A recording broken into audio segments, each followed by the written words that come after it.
எங்க மாமா போயிட்டு வரீங்க வெயில்ல? உடம்பெல்லாம் வேர்த்து இருக்கு. இப்படி கொடுங்க மாமா.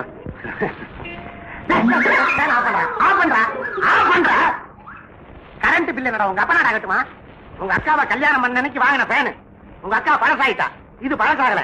காரணம் இதை நான் போடவே இல்ல. இதெல்லாம் ஒரு அழகுக்கு தாண்டா நான் வாங்கி வச்சிருக்கிறேன். போடா போய் விசில் எடுத்துவாப்பா. அப்படியா மாமா? அறிவு கட்டவன் பேனை போடுறானே, நானே போட்டதில்ல.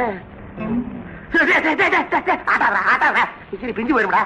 நானே கொடுத்து வாங்கினதா? அப்படியே புரியா புரியா? நானே வீசிக்கிறேன்டா. எப்படி மாமா? பாரு கர்மம் கர்மம். என்ன அடியே, என் கஞ்சத்தனத்தை பத்தி பக்கத்து ஊருக்காரனே பாராட்டி இருக்கான். இது பாராட்டாங்களா? பக்கத்து ஊர்ல ஒரு பெரிய கஞ்சம் இருக்கிறான். அவங்கிட்ட போய் நாமெல்லாம் பாடம் படிச்சுட்டு வரோம்னு பேசிக்கிட்டாங்க. எல்லாருக்கும் முந்திக்கே நான் போனேன். அங்க போய் பார்த்தா ஒரு குடிசை வீடு, சிமிலி விளக்கு எரியுது. நான் உள்ள போனேன். நீங்க யாருன்னு கேட்டாரு. உங்ககிட்ட பாடம் கத்துக்கிற வந்திருக்கிறேன்னு சொன்னேன்.